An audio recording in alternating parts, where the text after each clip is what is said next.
오늘 함께 은혜 받을 말씀은 우리 사무엘상 15장 22절부터 23절 말씀까지입니다.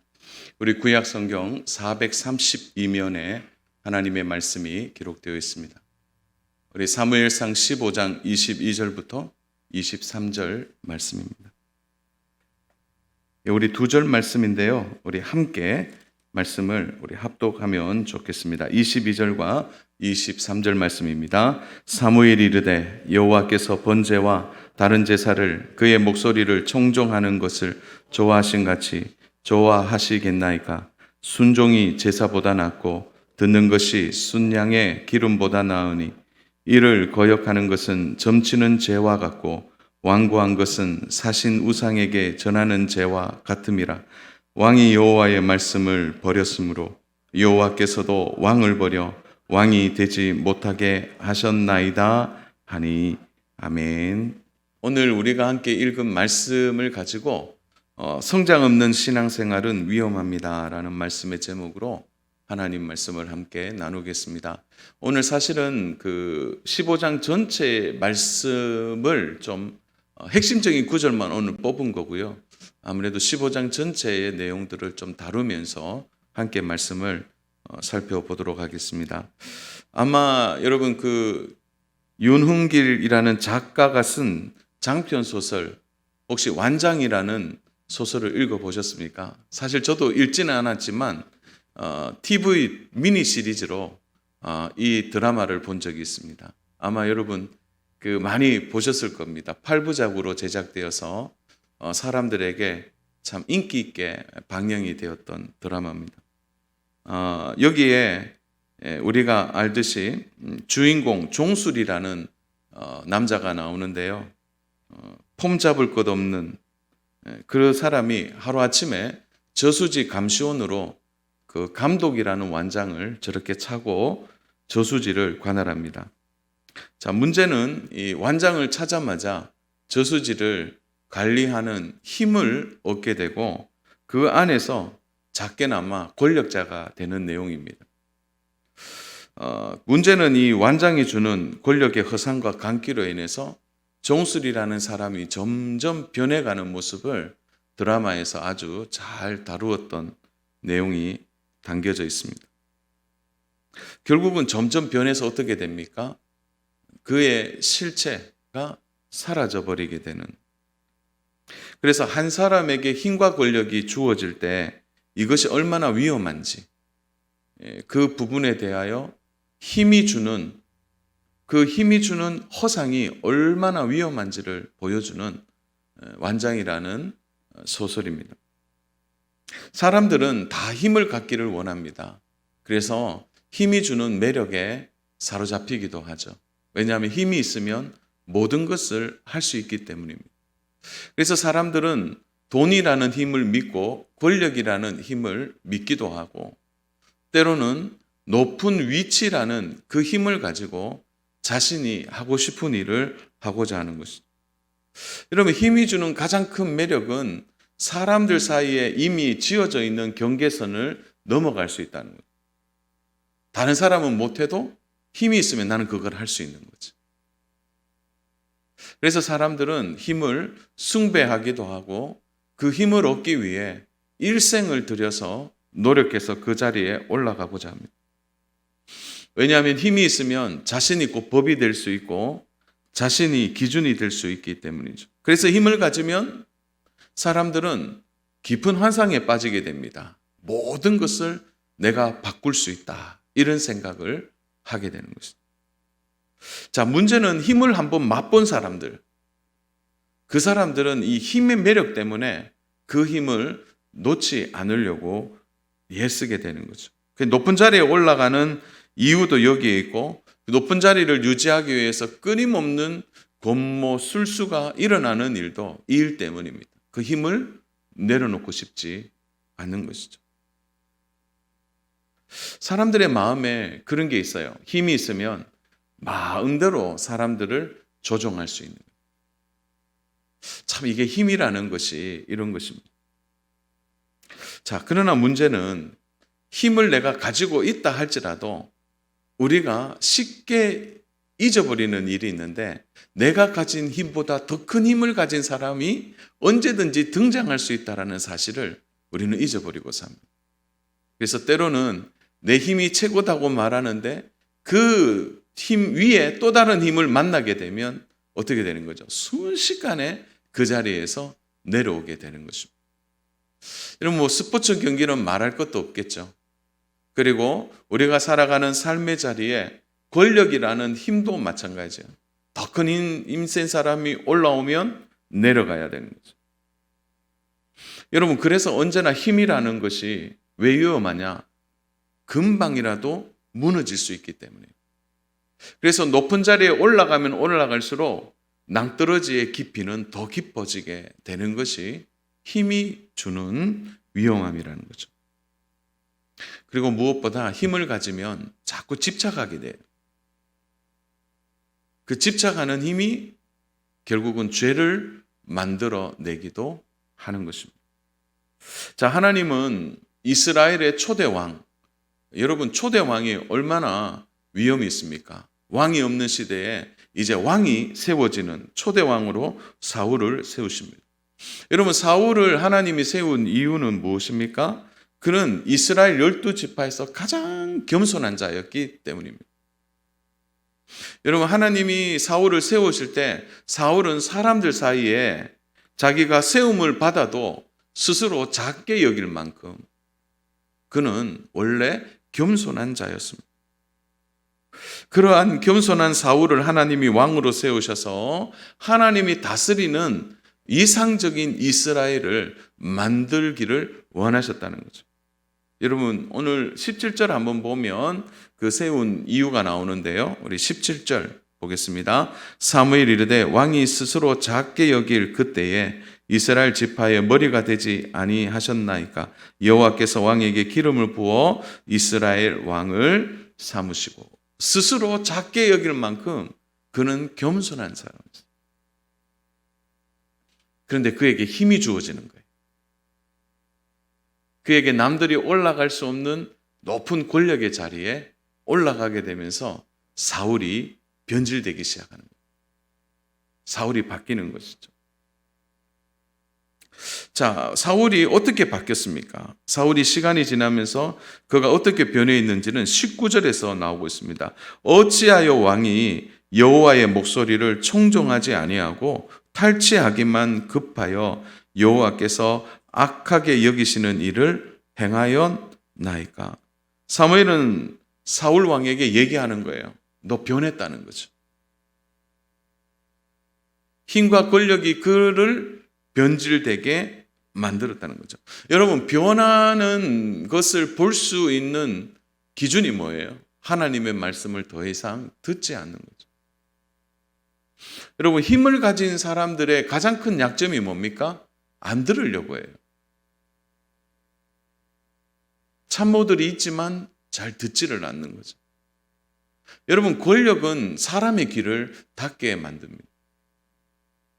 자신이 최고의 자리에서 더 이상 들을 수 없는 거죠. 여러분, 이스라엘은 다른 나라와 매우 다른 독특한 구조를 갖고 있어요. 정치 구조를 갖고 있습니다. 모든 것은 왕이 다 할 수 있지만 이스라엘만 왕위에 하나님이 계시는 거예요. 다시 말해서 이스라엘의 구조는 하나님이 다스리는 나라.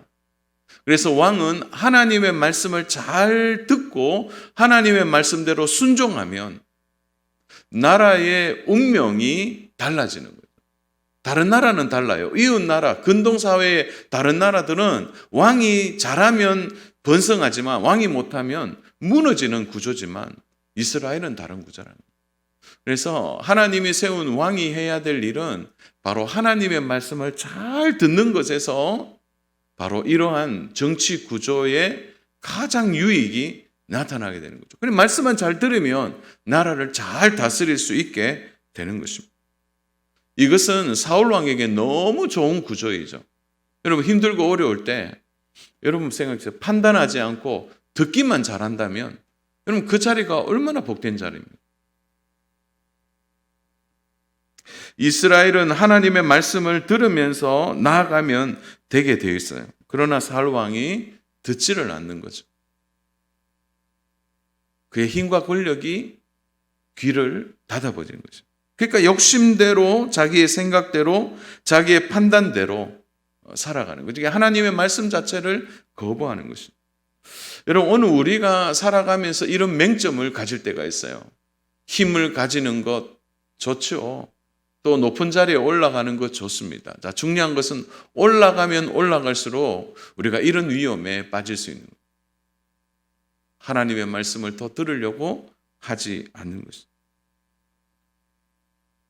사실 15장은 사무엘이 아말렉과의 전쟁에서 그가 승리했지만 자신의 인생은 완전히 실패하게 됩니다. 전투에서는 이겼지만 그의 영적 전쟁에서는 그는 지게 된 것입니다. 자, 여러분, 그럼 우리는 이런 질문을 해봐야 돼요. 왜 사울 왕이 하나님의 말씀을 듣지 않고 순종하지 않았는가? 제가 서두에 말했죠. 사울 왕은 자신에게 힘이 있다고 생각했기 때문에 자신이 잘할 수 있다라고 생각한 것입니다. 그의 최고의 장점이었던 겸손이 이제는 힘을 통하여 교만으로 나타난 것입니다. 사랑하는 여러분, 언제나 우리의 인생에 승리하는 비결은 하나입니다. 그것은 하나님 앞에 겸손하게 사는 거죠.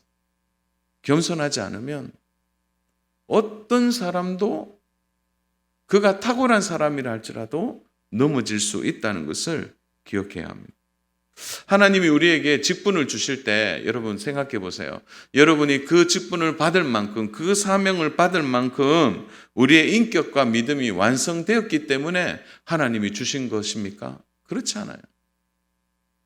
하나님은 우리의 신앙과 인격과 우리의 능력이 부족하지만 점점점 성장하고 또한 신앙생활을 통하여 성숙할 것을 알고 있기 때문에 우리에게 그 직분과 사명을 그리고 그 자리를 맡겨주신 것입니다. 여러분, 그래서 우리는 착각하면 안 돼요. 내가 뭐 이 정도 실력이 있으니까, 내가 이 정도 능력이 되니까, 내가 원어가 되고, 내가 이 정도 힘이 있으니까, 내가 그 정도 할 수 있으니까 하나님 주신 거다. 절대 그렇게 생각하면 안 된다는 거죠. 여러분, 하나님이 내가 감당할 수 없는 자리에 세우신 이유는 계속 자라나기를 원하셔서 세우신 거예요. 계속 그 자리에서 감당할 수 있도록 그의 신앙이 자라지 않으면 안 될 그 일들 때문에 우리를 자라게 하셔서 그 자리에 서도록 만들어 주시는 거예요. 여러분, 그래서 우리가 해야 할 일은 계속 자라나야 합니다. 신앙이 자라나야 하는 거죠. 여러분, 신앙이 제대로 잘 자라나게 되면요, 우리는 겸손해질 수 있는 거죠. 왜 그렇습니까? 신앙이 깊어지면 우리의 실체가 더 정확하게 보이는 거예요. 내가 얼마나 엉망인 사람인지, 내가 얼마나 부족한 사람인지를 보게 되는 겁니다. 신앙은 거울과 같아서 우리를 제대로 볼 수 있도록 만들어내는 거예요. 그래서 하나님 앞에는 겸손해지고 사람들 앞에서도 내 힘을 자랑하지 않게 되는 거예요. 왜? 그건 내 힘이 아니라 하나님 주신 힘이라는 것을 알기 때문인 거죠. 여러분, 이렇게 겸손하게 되면요, 어떤 환경, 어떤 위치, 어떤 자리에 가도 흔들리지 않게 되는 것입니다. 여러분, 결국 우리의 신앙이 자란다는 것은 하나님과의 관계는 깊어질 뿐만 아니라 하나님을 의식하는 삶의 지향점이 더욱 뚜렷해진다는 것을 의미하는 것입니다. 그래서 오늘 우리가 함께 예배하면서도 여러분 보세요. 오늘도 우리의 신앙이 자라나는 거죠. 이 자라나는 것이 어디까지 자라나야 되느냐? 천국 갈 때까지. 계속 자라야 우리의 위치, 우리의 자리, 우리가 가진 힘을 어떻게 해요? 교만하지 않고 겸손하게 그 직분대로 쓰임을 받게 되는 것입니다. 사랑하는 여러분, 예수님의 12제자를 보세요. 예수님이 밤새 기도하시고 뽑은 12제자의 면면이 어떻습니까? 어부이고 촌부이고 뭐 하나 내세울 것이 없는 사람들입니다. 사회적으로 완성된 사람들도 아니고 똑똑한 사람들도 아니에요. 학벌이 있거나 높은 고관도 아닙니다. 그런 연약한 자를 세우셨죠. 그런데 하나님의 의도가 뭡니까? 그런 사람을 세워서 결국 하나님의 일을 하도록 계속해서 성장시켜 주십니다. 자, 문제는 가룟 유다는 그 신앙생활의 성장이 멈추어 버린 거죠. 가룟 유다만 실패한 이유가 뭡니까? 신앙의 성장과 신앙이 자라난 것보다 자신의 욕심과 자신의 열심 때문에 결국 그는 무너지게 되는 거죠. 여러분, 우리가 신앙생활하면서 열심을 내는 것은 너무너무 좋은 일이고 귀하고 복된 일이에요. 그러나 동시에 신앙적으로 자라지 않고 내는 열심은 위험합니다. 신앙이 자라야 돼요. 자라지 않고 내는 열심과 또 신앙생활에 그냥 열심만 있다. 그냥 신앙생활이 자라지 않고 그냥 나의 힘과 열심만 있는 것은 공동체를 힘들게 할 뿐이라는 사실이죠. 사울 왕이 이스라엘 공동체를 이렇게 힘들게 했습니다. 그러니까 열심만 있는 거예요. 신앙생활이 자라지를 않는 것입니다.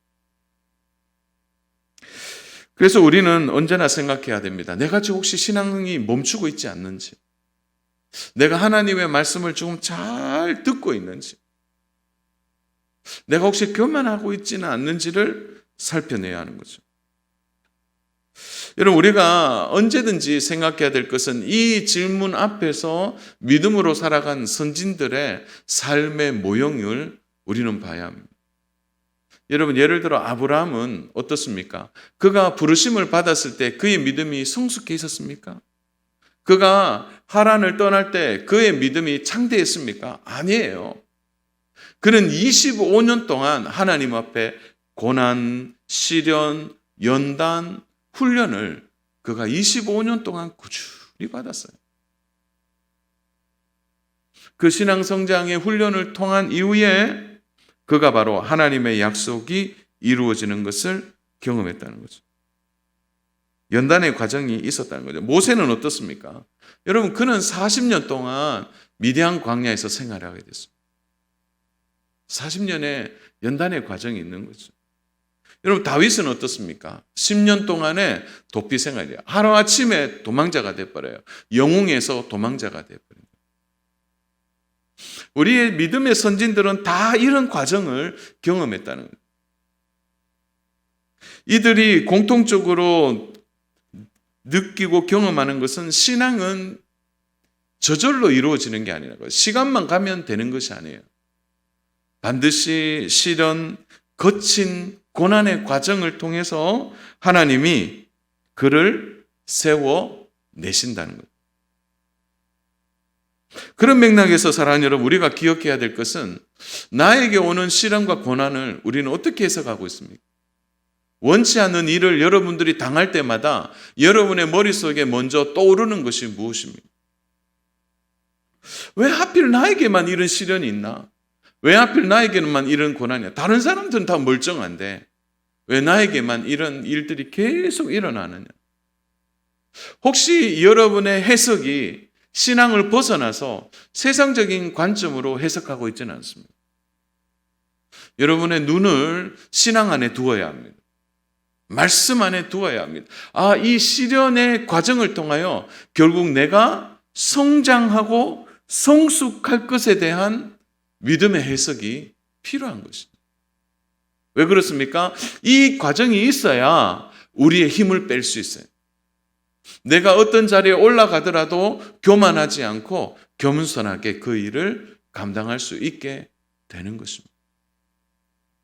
그래서 하나님이 우리에게 주시는 복 중에 하나가 뭐냐면 고난과 거친 시련을 통해서 우리의 신앙이 먼저 자라기를 원한다는 거죠. 여러분, 이렇게 신앙이 자라면 견고해지면 어떤 문제 앞에서도 어떤 분에 넘치는 물질의 복이 온다든지 아니면 분에 넘치는 위치에 올라간다든지 또 어떤 높은 자리가 된다 할지라도 타락하거나 교만하지 않게 되는 것입니다. 근데 문제는 사울에게는 이런 연단의 과정이 없어요. 여러분 성경 어디를 보세요. 그가 겸손했다 여기에서 끝나버려요. 겸손한 그에게 계속해서 하나님이 주시는 시험들이 있었는데 그것을 사울은 그 시험을 넘어가지 못했다. 연단의 시련의 과정이 없는 것이 여러분 축복이 아닙니다. 자라나는 과정이 필요해요. 고난과 시련이 없는 분들이 계세요. 오히려 위험합니다. 여러분 그런 과정 없이 순탄한 인생을 살아왔다면 하나님께 감사해야 되겠죠. 그러나 동시에 조심해야 합니다. 그게 매우 위험한 것이죠. 저는 우리 성도 여러분들 가운데 유독 시련과 고난이 많다고 힘들어하는 성도님들 참 많이 만납니다. 너무 좀 힘든 분들이 계세요. 그런데 함께 이제 기도하지만 저의 마음 안에는 그런 마음이 들어요. 하나님이 왜 이분에게 이런 시련과 고난을 계속 주실까? 그러면 분명히 하나님의 뜻이 있을 텐데. 한 가지는 확신하죠. 고난과 시련이 있는 동안은 죄짓지 않아요. 그 시련과 고난은 우리를 하나님께 집중하게 만들잖아요. 그런 분들은 죄짓지 않더라고요. 오히려 자기가 부족하니까 힘드니까 왜 하나님만 찾게 되는 거예요. 여러분 그렇게 해서 영적인 신앙의 내공이 깊어지면 그 다음에 그릇이 크는 과정을 지나게 되면 이제 담아낼 수 있는 거예요. 저는 그것을 기대하고 있는 거예요. 너무 속상한 것은 사울에게는 그런 연단과 시련의 과정 없이 그가 왕이 되었고 왕이 된 이후에 그가 잘할 수 있는 기회를 그가 다 놓쳐버렸다는 거예요. 여러분 오늘 아말렉과의 전쟁을 보십시오. 하나님이 한 번 더 사울 왕에게 기회를 주신 겁니다. 자, 중요한 것은 그가 이런 기회가 있을 때 잘 이 훈련을 순종함으로 넘어가야 되는데 그만한 눈이 없어요. 여러분 하나님의 관심은 어디에 있습니까? 그것은 하나님의 말씀을 사울이 어떻게 대하고 있는가, 그것을 하나님이 보기를 원하셨죠. 하나님의 말씀이 무엇입니까? 우리 2절부터 4절까지 보겠습니다. 만군의 여호와께서 이같이 말씀하시기를 아말렉이 이스라엘을 행한 일 곧 애굽에서 나올 때에 길에서 대적한 일로 내가 그들을 벌하노니 지금 가서 아말렉을 쳐서 그들의 모든 소유를 남기지 말고 진멸하되 남녀와 소아와 젖 먹는 아이와 우양과 낙타와 나귀를 죽이라 하셨나이다 하니 사울이 백성을 소집하고 그들을 드라임에서 세워보니 보병이 20만 명이요 유다 사람이 10,000명이라. 자, 하나님이 아말렉과의 전쟁을 준비하라고 하셨죠. 여러분 그런데 아말렉과의 전쟁인데 이스라엘이 모인 군사의 수가 21만 명입니다. 작은 전쟁입니까? 큰 전쟁이에요.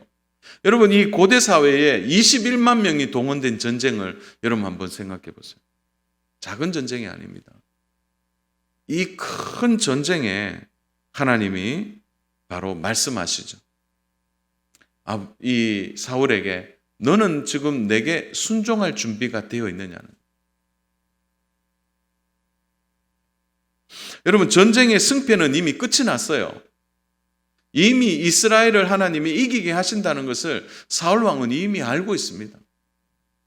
중요한 것은 하나님의 말씀대로 또박또박 이 사울이 지켜갈 수 있느냐가 너무 중요한 지점이라는 거예요. 하나님은 아말렉의 악행을 다 기억하고 계셨습니다. 여러분 신명기 25장에 보면 이 아말렉이 얼마나 악한 족속인지를 알게 되는데요. 17절과 18절에 보면 너희는 애굽에서 나오는 길에 아말렉이 내게 행한 일을 기억하라. 곧 그들이 너의 길에서 만나 내가 피곤할 때에 내 뒤에 떨어진 약한 자들을 쳤고 하나님을 두려워하지 아니하였느니라. 여러분 아말렉은 이스라엘 백성이 애굽에서 광야로 진입해서 나아갈 때 이스라엘의 행로를 막고 공격한 아주 호전적인 족속입니다. 여러분, 이 아말렉이 원래 에서의 후손이에요. 그들은 광야에서 약탈하는 사람들이었습니다. 그런데 하지 말아야 될 일을 했죠.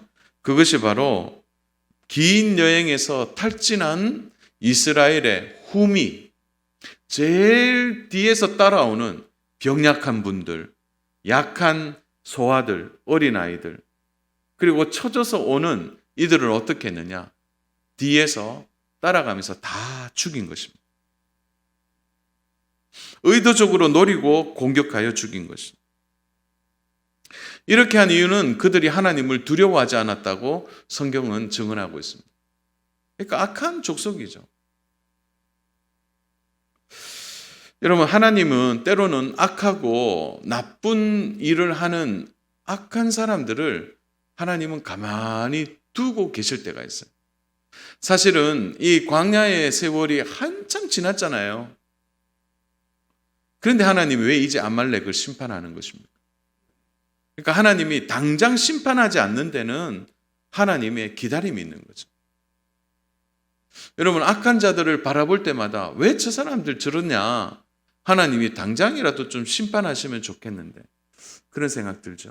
여러분, 근데 하나님이 악한 자를 당장에 심판하면 그 악한 자들 중에 우리도 있다는 사실을 잊어서는 안 돼요. 50보 100보입니다. 하나님 기다려주시는 거예요. 하나님의 때가 되면 그 사람들을 진멸하신다. 우리는 간혹 그런 생각을 들어요. 오늘 본문을 읽으면서 그런데 어린아이들까지 이렇게 하는 것은 좀 잔인하지 않을까 하는 마음이 들어요. 여러분, 그런데 여기에서 진멸하라라는 이 뜻이 히브리어로 헤렘이라는 뜻인데, 이 헤렘이라는 뜻은 뭐냐면 분리하다라는 뜻이 있어요. 분리하다. 그러니까 하나님이 지금 사울 왕에게 명령하신 것은 뭐냐면 이 전쟁이 하나님의 사람과 악한 자를 분리해내는 하나님의 공의로운 전쟁이라는 사실을 알려주고 있는 거죠. 그래서 하나님의 공의가 어떻게 세워지는 것인지를 헤렘의 법칙을 통해 신앙적인 이 일을 반드시 할 것을 당부하고 있는 거예요. 여러분, 그래서 하나님이 때로는 우리에게요, 약간 내가 생각할 때 무리한 부탁을 하나님이 하실 때가 있는데 그때는 헤렘이에요. 분리하라는 거예요. 거기서 나오라는 거죠. 하나님이 사울 왕에게 신앙적인 훈련을 좀 하고 계신 거예요. 너 분리시켜라. 하나님의 사랑과 악한 자들을 분리하라는 거예요. 그런데 사울 왕은 그렇게 하잖아요. 자신의 뜻과 계획이 먼저인 것입니다. 그는 아말렉을 완전히 분리해야 되는데 분리하지 않고 어떻게 합니까? 순종하지 않는 거죠. 자신의 생각대로 요구대로 사는 겁니다. 어떻게 합니까? 자기 원하는 대로 좋은 것은 살려주고 아간 왕도 살려줍니다. 여러분, 오늘 본문 22절을 보세요. 사무엘이 이르되 여호와께서 번제와 다른 제사를 그의 목소리를 청조하는 것보다 좋아하신 같이 좋아하시겠나이까? 순종이 제사보다 낫고 듣는 것이 순양의 기름보다 나으니. 분명히 얘기한 거죠. 그러나 온전히 순종하지 않습니다. 부족한 순종은 순종이 아니에요. 사랑 여러분, 우리가 하나님 말씀을 지킬 때 내 생각이 말씀 속에 들어가면 그것이 부족한 순종이 된다는 걸 잊어서는 안 돼요. 하나님의 말씀대로 순종하는 것이 중요합니다. 오늘 사무엘이 여기에서 지적하는 건 뭡니까? 너 제대로 예배 드리지 않았다는 거예요. 너 제대로 제사하지 않았다는 거죠. 이러한 제사는 순종을 앞설 수 없다고 말하는 것입니다. 여러분, 우리가 오늘 하나님 앞에 나올 때 하나님은 우리의 예배의 태도 이전에 우리의 삶에서 하나님께 얼마나 순종하고 살았는지 우리 자신을 예배로 받으신다는 거예요. 잊어서는 안 됩니다. 그래서요, 여러분 보세요. 가인과 그 제물, 아벨과 그 제물을 받으실 때 먼저 가인을 받으시고 아벨을 받으신다는 얘기예요. 그래서 이 전쟁에 있어서 하나님은 사울을 먼저 받으시기를 원하셨어요. 그러나 사울이 순종하지 않은. 이것이 사울의 영적 상태입니다. 하찮은 것은 죽이고 좋은 것은 살려둔 것은 하나님을 하대하는 것입니다. 하대하는 것. 하나님을 하찮게 여기는 거죠. 마음이 없는 것입니다. 사랑 여러분, 때로는 우리가 오늘 예배 자리에 올 때 여러분 어떤 생각하셨어요? 오늘 예배 자리에 올 때 여러분의 마음이 어디에 있었습니까? 예배 자리에는 왔지만 혹시 여러분들의 마음속에 그런 거니까 시간도 아깝고 물질도 아깝고 오늘 괜히 또 여기에서 비효율적이지 않을까 하는 그런 마음으로 오신 분들도 계신지 모르겠어요. 여러분, 오늘 우리가 예배를 통하여 오늘 내 자신이 어떤 마음의 상태에 있는지만 보면 하나님 우리 예배 받으신지 안 받으신지를 보게 되는 거예요. 여러분, 그런 맥락에서 사울은 완전히 실패합니다. 여러분, 그래서 하나님이 매 주일마다 우리를 신앙 훈련을 주일 성수를 통해 매 주일마다 우리를 훈련하세요. 그래서 순종의 가장 좋은 훈련은 주일 성수입니다. 주일 성수. 그래서 주일날 주일 성수를 통해서 우리는 신앙이 자라나기도 하고 또 우리의 신앙의 순종을 통해서 우리는 또 한 번의 신앙의 성장을 이루게 되는 거예요. 여러분, 순종하지 않으면 예배할 수 없어요. 사울의 순종이 겉으로 볼 때는 뭐 잘 순종한 것처럼 보이잖아요. 그냥 왕만 살려두고 다 죽였고 그리고 하찮은 것은 끝내고 좋은 것만 예배의 제물로 드리려고 했던 거예요. 여러분, 그러나 그의 마음엔 다른 곳에 가 있는 거죠. 여러분, 23절을 보십시오. 이를 거역하는 것은 점치는 죄와 같고 완고한 것은 사신 우상에게 절하는 죄와 같음이라. 왕이 여호와의 말씀을 버렸으므로 여호와께서도 왕을 버려 왕이 되지 못하게 하셨나이다 하니. 하나님은 사울 왕이 절대 변하지 않는다는 걸 알았어요. 여러분, 나중에 성경 읽어보시면 30절 보면요, 30절에 보면 사울이 막 회개하는 것처럼 보여요. 그 진정한 회개 아닙니다. 여러분, 진정한 회개가 있었으면 사울이 당장 아가 왕을 죽이고 좋은 것을 하나님의 말씀에 순종해서 다 태워 버렸을 거예요. 그러나 사울 왕은 그렇게 하지 않아요. 온전한 순종을 끝까지 하지 않는 거죠. 그러므로 사랑하는 여러분, 오늘 말씀을 좀 나누면서 저는 마음에 그런 생각 들어요. 우리의 신앙의 위기는 어디에 있느냐? 잘하지 않는다는 거예요. 처음에 겸손해도 그 겸손이 계속 갈 수 있는 거 아닙니까? 여러분의 영혼을 경작하는 일이 우리의 삶에 먹고 사는 일보다 비교할 수 없을 정도로 중요하다는 것을 기억하셔요. 여러분, 영혼을 경작하는 일이 우리의 일상이 되어야 합니다. 여러분, 순종은 한 번에 그치는 게 아니에요. 매주일 예배를 통하여 여러분 순종의 훈련은 매주일마다 하는 거예요. 그래서 우리의 영혼을 경작하고 우리의 신앙생활을 또 잘하도록 하는 이 일은 평생 이루어져야 되는 일이에요. 제일 위험한 분은 이런 분이죠. 뭐 이 정도 신앙이 잘하면 됐지 뭐. 그게 위험하다. 더 큰 시험이 오면 어떡하겠습니까? 내 믿음보다. 여러분, 우리가 경작하다가 중단하면 밭도 곧 황폐해지는 것처럼 우리의 영혼의 밭도 경작하다가 끝이 나면 멈추면 황폐해지게 되는 거죠. 우리는 사울 왕의 영혼이 이렇게 황폐된 것을 보게 되는 것입니다.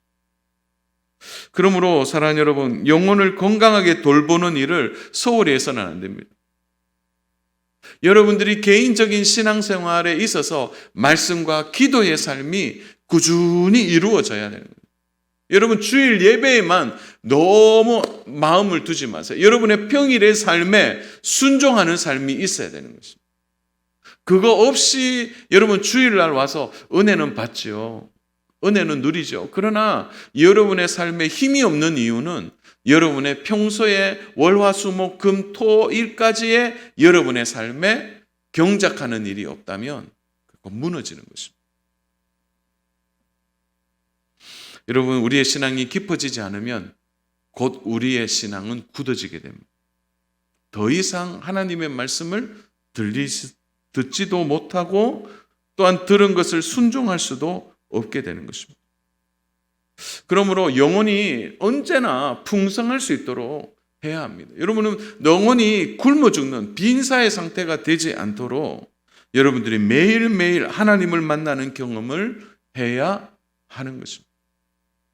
여러분의 손이 언제나 성경에 가 있어야 합니다. 여러분의 두 손이 시간이 날 때마다 기도 제목을 끌어안고 두 손을 모으고 기도해야 되는 것입니다. 여러분, 지난 일주일 동안 여러분의 영혼을 어떻게 경작하셨습니까? 한번 돌아보십시오. 언제 기도하셨죠? 언제 말씀 읽으셨나요? 여러분, 우리가 하나님 말씀을 들으면 나는 사울왕 정도는 안 돼요. 나는 말씀 잘 듣습니다. 그렇게 순종합니다라고 말하지만 우리가 이 상황이 되면 누가 장담할 수 있겠습니까? 문제는 이 사건 이후에 16장에서부터 더 이상 사울은 등장하지 않습니다. 물론 사울 왕의 이름은 나오지만 16장부터는 다윗의 시대가 열리게 됩니다. 하나님이 다윗을 세우시는 모습을 보게 되는 것입니다. 결국 사울 왕은 이 신앙의 시험을 이겨내지 못하고 무너지게 되는 것입니다. 사랑하는 여러분, 하나님을 어떻게 생각하십니까? 여러분, 오늘 하나님을 어떻게 대하고 계시죠? 하나님이 우리에게 하시는 말씀을 우리는 어떻게 순종하고 있습니까? 내 삶에 끊임없이 다가오는 시련과 고난은 결국 우리의 믿음을 자라게 할 것입니다.